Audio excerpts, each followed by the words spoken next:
All right, hello everyone and welcome to 2021. We have some new Apex content coming out and I'd like to share all of it with you today. Thank you to EA for sponsoring this video. So we have a brand new collection event, we have balance updates, we have a new town takeover for Pathfinder, and some other stuff coming as well, so let's just dive right in. First up, Stories from the Outlands, the Fight Night video featuring Pathfinder, his history, his lore, his story, his origins, and some hints as to what's to come are all behind this video here. I strongly recommend that you give it a look. I will leave a link for you in the description box below if you have not seen it yet. This is about 7.5 minutes of animated glory. I strongly recommend that you watch it. It was very, very fun. By far, just the best Stories of the Outlands that has come out so far from Respawn and their partners. So very, very well done on this. Definitely go watch it. So, new content coming to Apex Legends on January 5th. 2021 at 8 p.m. Pacific, which is 11 p.m. Eastern Time, and very early morning on January 6th for all of our EU friends. We're going to be having a lot of things. First up, a temporary game type called the Airdrop Escalation Takeover, which we will discuss in just a moment. We also have the Pathfinder Town Takeover, the Fight Night Collection event, along with a free rewards track as well, along with a Gibraltar heirloom, which we will, again, see a little bit later if you stick around with the video, a brand new loot mechanic for Olympus, pretty much just to mimic the loot ticks on Kings Canyon, or to mimic the loot disco balls on World's Edge. Marvins are going to be Olympus's counterpart to that, which are finally coming to the game. Hopefully will further improve the looting experience on Olympus, which already was pretty solid compared to the other two maps. Finally, we have some balance changes and bug fixes, which is pretty standard for every major update to Apex, and we will of course cover those at the end of the video. First up, we have the Airdrop Escalation Takeover. So this is basically replacing your normal casual game mode for Apex Legends. So what's going to happen is, at the start of the match, there's going to be 4 care packages that drop into the map, which will contain fully kitted out weapons. At the start of the game, they will be low rarity, but as the game progresses and gets to late rounds, you're going to get purple rarity weapons, you're going to get red tier weapons, and like your actual care package drop weapons a lot more frequently. So basically what this is going to do is going to dramatically reduce the amount of looting that you would need to do, assuming that you decide to actually take the risk and go for these care packages. If you happen to actually land on one, or maybe you land next to one and you engage a team who landed on it and you're able to win the fight, I mean, you have a litany of fully kitted weapons that are now available to you from these care packages, which is really, really cool. One of my biggest complaints about Apex is that after playing it for over 1,000 hours, just the looting experience in general kind of gets tedious and boring and repetitive, and it's just kind of the least fun part of the game for me. So having this as a way to at least temporarily shake that up and give me something new to do for early game loot to get myself started for the mid and late games, and just to keep me fighting all game, because that's the strongest part of Apex, in my opinion, is the movement and the gunfights and the way the guns feel. It's just the overall game feel is incredible in Apex, and moving away from looting quite so much and getting me into fighting more often, more frequently, great. So this is going to be a really cool change for me personally. Again, this is just a temporary thing. This is not a permanent change, and if you do not want to engage with this, you can always go and play ranked, because that will not be changing. Ranked will just continue operating the same way that it always has been. This is only for casual matches. And remember, this is not a separate LTM that you would match into instead of casual. This is fully replacing your casual unranked queue. It's only Airdrop Escalation Takeover or ranked, basically. But still, pretty cool. I'm a fan. Next up, we have the Pathfinder Town Takeover. Hello, friends. I really like this this graphic that they're showing here with the ticker that just says "Hi, friends" over and over and over. It's just chef's kiss. Very well done, Respawn. And the little statue of the boxing glove. It's just fantastic. All of it is great. So, in this zone, this is a melee only zone. So in this screenshot here, you see this fight ring, which is surrounded by this kind of blue shield. Think of this as literally being a gigantic Gibraltar shield that never goes away. So basically, You cannot shoot into it. You cannot shoot out of it. It is a wall that you can only move through as a player, and that's it. Grenades can't penetrate it. Abilities can't penetrate it. Bullets can't. But bullies, players, they absolutely can. So once you are inside of the fight ring, you can only melee, nothing else. There are a bunch of these loot disco balls like you would find on World's Edge scattered around, so you can break these and get the loot. You can't use it while you're in here, of course, but you can, you know, have a bunch of teams drop in, grab the loot, and then get out and start fighting, or basically just go for only fighting inside the ring. You can even have these weird standoffs where, like, say that there's one team inside and one team outside. They might be stuck waiting here for a really long time, waiting for the team inside to come out.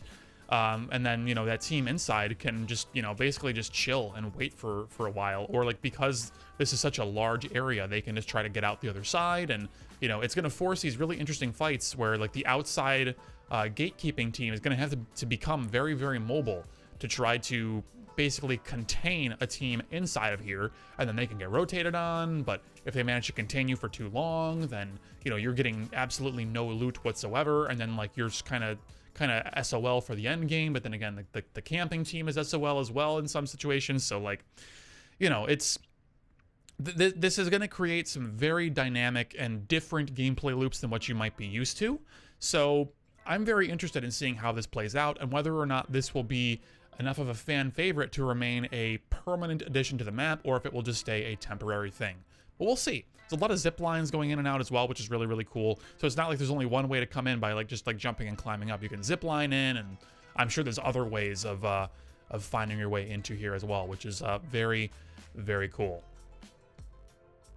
Next up, we have the collection event itself. So we have 24 collection event items, which is typical for your collection events. So you spend real money to basically purchase these items, and then if you buy all of them, you will get for free, quote unquote, the Gibraltar heirloom, which we will show momentarily. I think it is right here. Yep. So here is a GIF of the Gibraltar heirloom that you will get if you buy everything from the collection event. If you choose not to purchase everything from the collection event, this will join the regular heirloom pool as soon as the collection event has ended. Here is the individual set of rarities for if you purchase the event loot ticks, basically. So from each loot tick or event pack, as they're called, you have a 50-50 chance of getting either an epic or legendary rarity item from every single pack.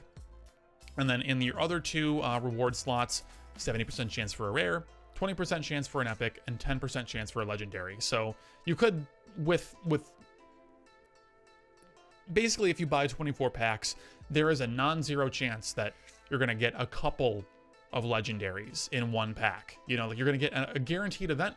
Well, of course, you're going to get all the event legendaries guaranteed and all the event epics guaranteed if you buy all the packs. But each of these 24 packs, you get basically 48 10% rolls on non-event legendaries, and you get 48 20% rolls on non-event epics. So, I mean, there's certainly some value there as well, where, like, if you're buying these events, you're buying these event packs, you're going to have a pretty decent chance at getting some reasonable stuff outside of the event to also drop in these packs, which is pretty cool. I mean, this is standard for all the packs, or rather for all the collection events. This is nothing new, but it's, you know, if you want to be a whale for Apex Legends, there is absolutely some reward in it for you for doing that from a cosmetic standpoint.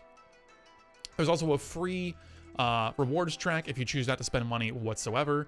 At 500 of these Fight Night points, you're going to get a severed Marvin head. Very, very sad.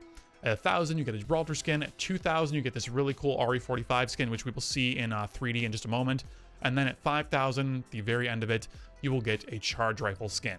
Here is a small selection of some of the collection event legendary skins. I personally am a big fan of the Bangalore one, just with how tall the hair is. It really fits her silhouette quite nicely.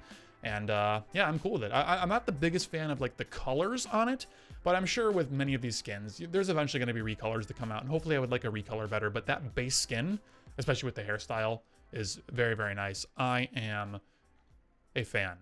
Here's that RE45 skin we were talking about alongside the charge rifle one as well, followed up by an alternator one, which I don't know where that actually comes from. I assume it's just one of the collection event legendaries that you can get. It's pretty nice. I like all the skins, honestly. I really like these. Respawn has been doing better and better every single collection event with making the skins more and more desirable. So Really, really good job from their art teams there, making this stuff come to life.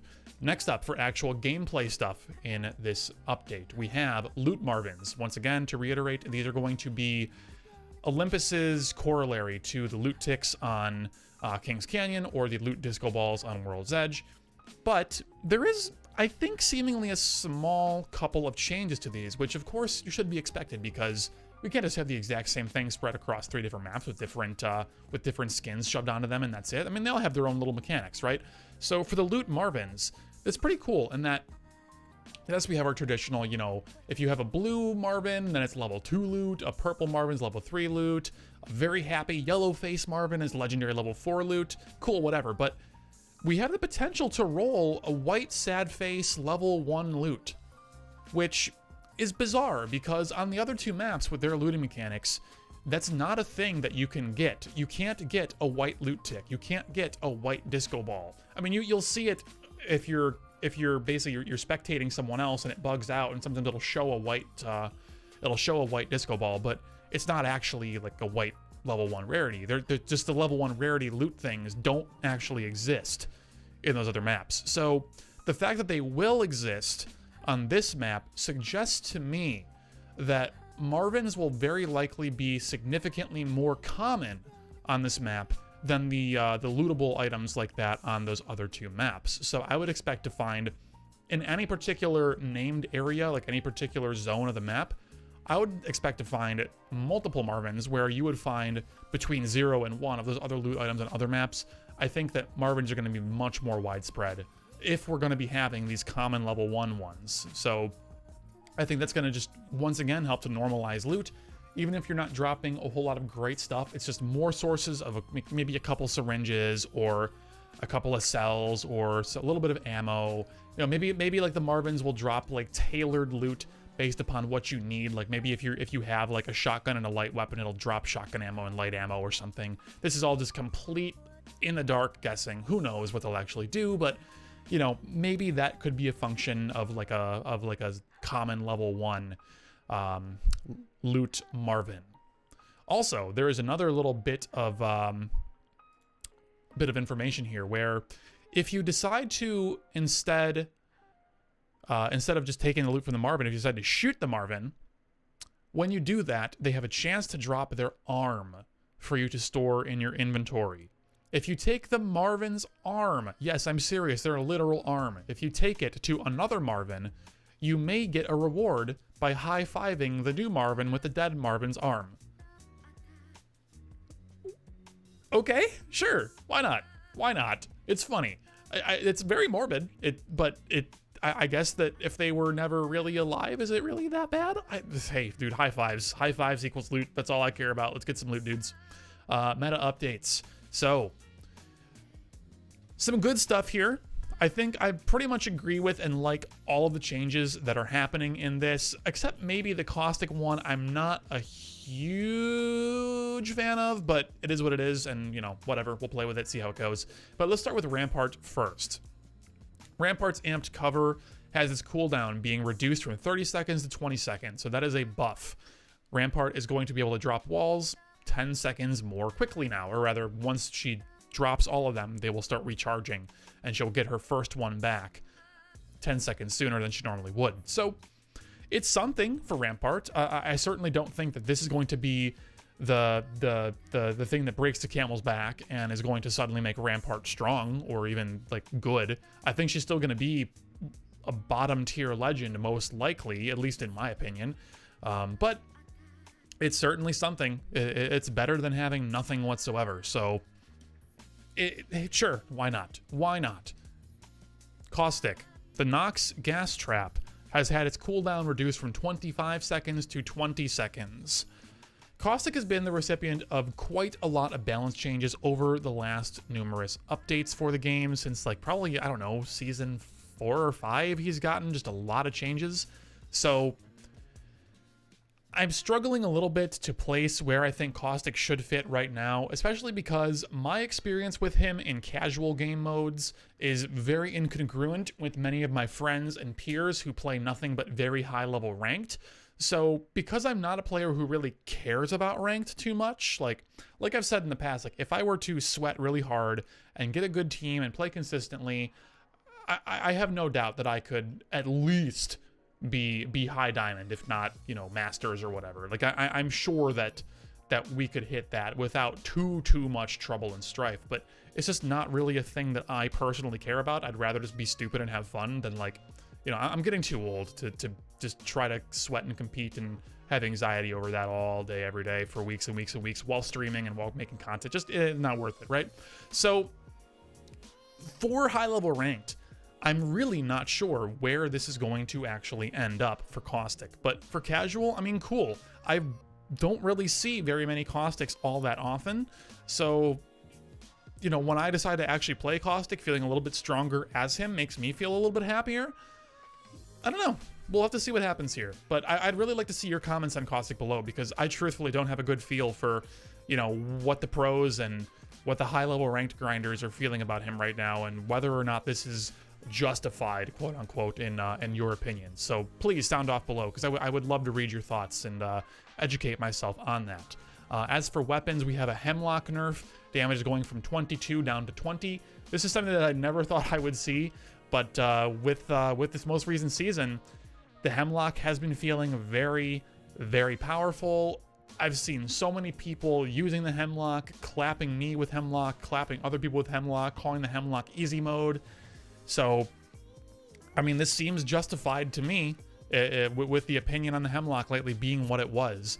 Although I really think the Hemlok hasn't received too much in the way of buffs. So, like, has it just always been this good and, like, no one really realized? Or, like, I don't really know why now? like why is the Hemlok suddenly so good now? But I don't know, maybe there was a balance change that we talked about in like season 5 or 6 that I'm just completely forgetting about happening, that is what put it over the edge, or maybe just people got good with it. I don't really know, but I know that I've always struggled with the Hemlok and not been very good with it. And then after everyone was saying how insane it was season 8, I picked it up like a few times and like gave it a real hard go with it. And after a couple of days of like figuring it out and getting used to it, it was very, very powerful, and I felt very strong with it in my hands. So, hey, fine, sure. I'm down with every weapon in the game getting a damage reduction and just having longer and longer times to kill. Like, as an arena shooter player, as a Quake player, like lower damage per shot and like, you know, like a bigger onus on players to hit more shots and have better sustained accuracy and, you know, more mental in their gunfights and less just like raw mechanics at all times and like rolling up and team shotting real fast just to like 0 to 200 someone in like less than half a second. Like, you know, less damage overall on everything. I'm generally a fan of most of the time to a point, and yeah, so should be good. Mastiff is also getting a pseudo damage decrease. Not really, the pellets are all still doing the same amount of damage, but basically in your line of pellets, the third and fourth pellets have a certain degree. Well, basically every pellet has a degree amount of spread from center. So basically what's going to happen now is that the third and fourth pellet have a 10-degree spread when they, or like plus or minus 10-degree spread when they used to be plus or minus 7.5. So this is going to just, you know, they might cone in a little bit more, but they might cone out a whole lot more. And on average, what's going to happen is that your consistency of hitting 4 pellets on targets is going to, at a given range, is going to be much lower. So, like, let's just make up some numbers here. Let's say that if you could consistently hit 4 pellets on an enemy at exactly 10 meters before, now it's going to be maybe only like 8 meters or 7 meters roughly, where you would actually be able to hit all 4 pellets consistently on a player. Whereas if they're standing at 10, you're only really going to be hitting 3 most of the time instead of 4. So this is not strictly a damage nerf, but think of it more like an average damage nerf or a consistency nerf. Once you get beyond what is intended to be the Mastiff's like ideal range. So this is just a way of doing it without having damage drop off. So it's certainly something. The Mastiff has been just an insanely powerful weapon ever since it came out of the care package and was just a weapon that everyone was using all the time, and it replaced the Peacekeeper. It has been a nutty game-defining weapon, so anything to bring that consistency down just a little bit and make it maybe less of a Yeeto Delito 9000 cannon all the time and make it only a Yeeto Delito 9000 some of the time is probably good for the game. I'm certainly going to be much happier to see fewer and fewer Mastiffs. That is for sure. Because if I was ever in a situation where I needed to clutch up and 1v3 a team, I'm reaching for a Mastiff. Like, if there's a Mastiff on the ground, like, I'm probably going to drop one of my guns for it, because that is the gun that's going to let me just yeet full teams into oblivion in, like, 1v3 gunfights. And it's just the way it is. Like pretty much no other gun can let me do that as easily as the Mastiff would let me do that. Finally, for balance changes, the Prowler, which is currently a care package weapon, has had its ammo reserves increased from 175 to 210. I am a fan of this change because by the time you're actually getting a Prowler out of a care package is usually very, very, very late game in one of the later care packages. I've never seen it spawn in an early care package. It's always like the second, third, fourth round of care packages, whatever. It's always like somewhere out there. And by that time, I've already got a fully kitted set of guns and I don't need the Prowler. So like, when I'm in a really bad economy situation where I have to drop one of my guns for a Prowler because I just simply do not have bullets for gun, like getting a couple more bullets in the Prowler so I'm not just instantly out of ammo for that as well is going to be very, very nice. So I am a fan of that. Quality of life changes are actually insane. These are like the biggest and most important changes I've ever seen for Apex Legends ever. Not really, but they're really good. So ultimate accelerants can now be used without opening up your inventory. Finally, it only took like almost 2 years, but we finally have it. So if your ultimate is not fully charged, you just press your ultimate button and you will now instantly use an ultimate accelerant. So simple. I never even thought of that solution to using accelerants. I thought they would just put it in like the gear wheel, but this is just way more elegant and big fan. Good job, Respawn. Thank you. Next up, if you're in a lobby and everyone's readied up and one of your party members leaves, everyone else in your party will instantly be brought back from the ready status to not ready. Therefore, you do not accidentally launch into a game because someone crashes or they have to leave the lobby really quick or this or that. And, you know, you guys just like aren't paying attention and you forget to unready yourselves. And just no more of that. No more accidental launches and then instant quits to screw over your third random teammate that you got. You just are unreadied and you will not be launched into the game until everyone resets their ready status. Very, very cool. Next up, the fabled Mark All as Seen button has been added.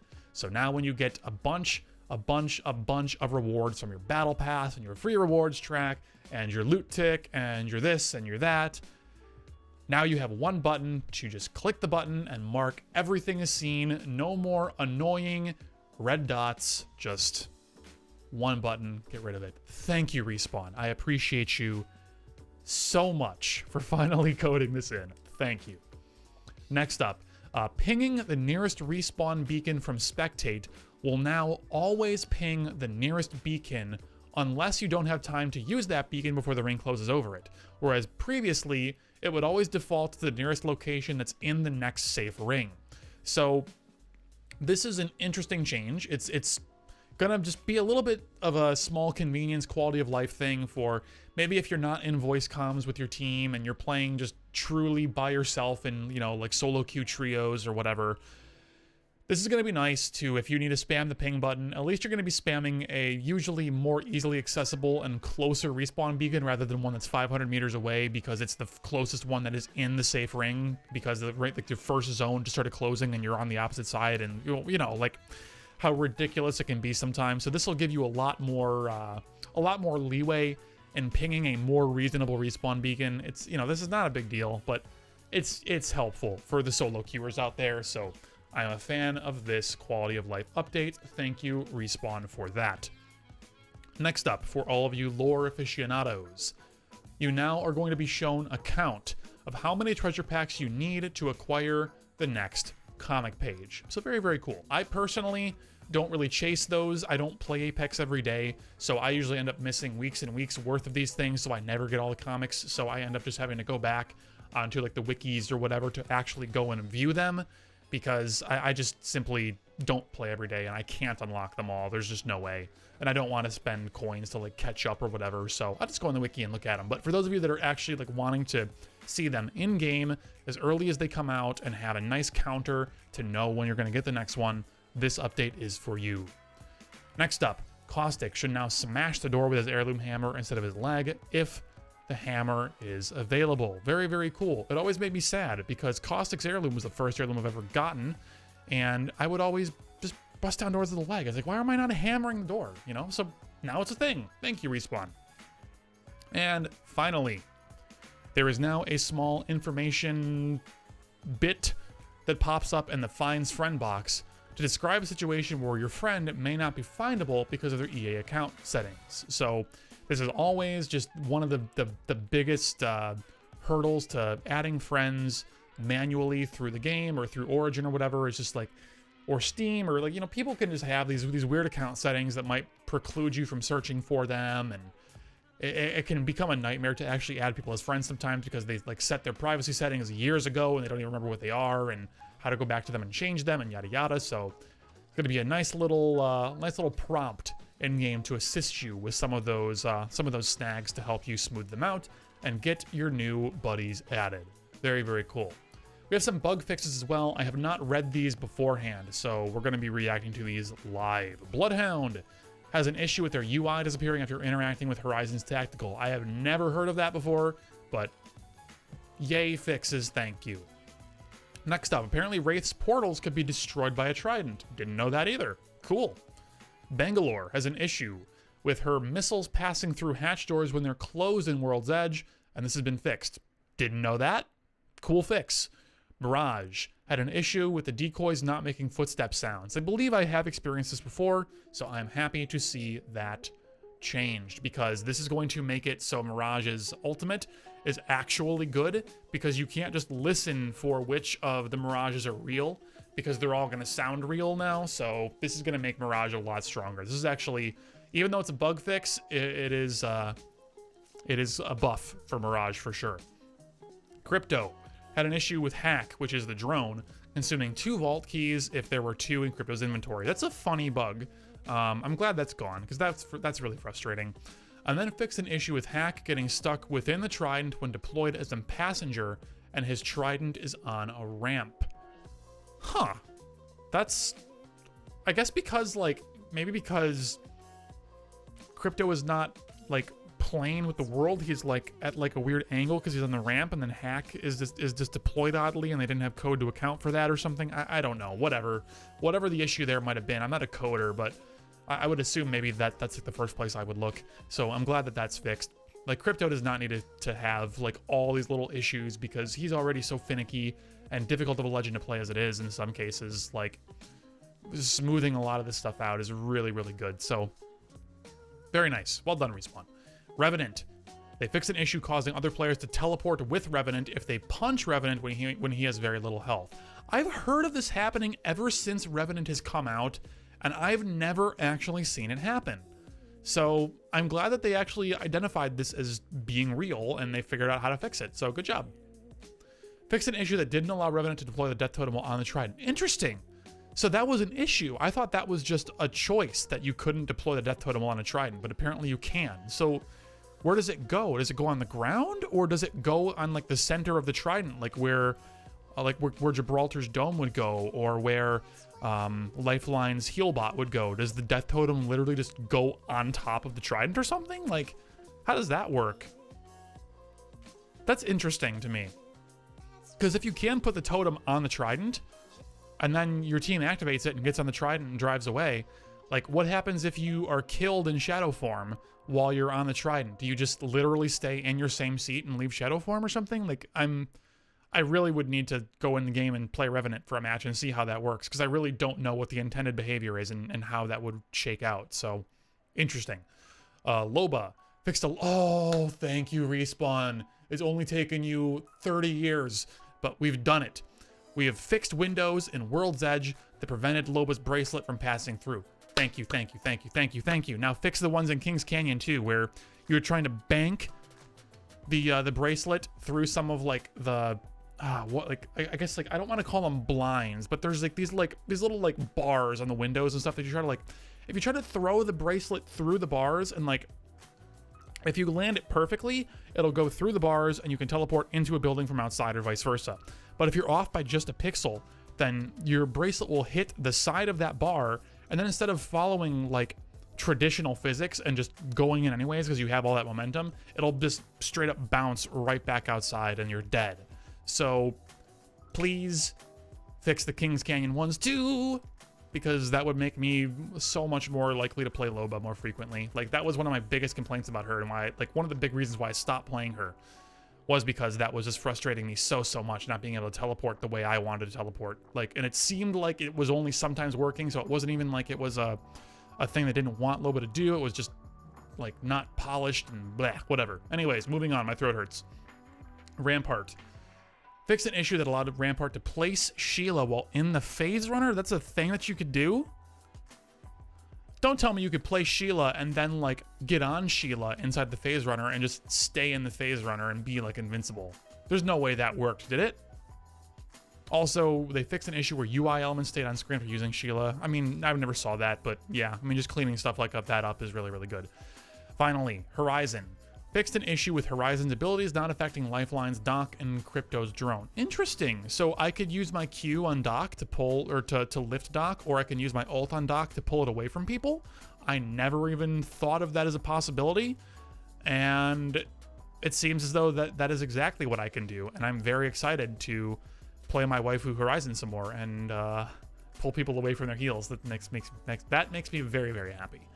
But that will do it for this patch chat. That's a good half hour of non-stop talking. I hope that you have learned something new and you are excited for the new collection event, the new skins, some of the new gameplay and balance stuff, because I certainly am looking forward to this new care package stuff coming in. That is going to be a great change of pace to how the traditional Apex formula works. I hope to see you all again very soon. Take care.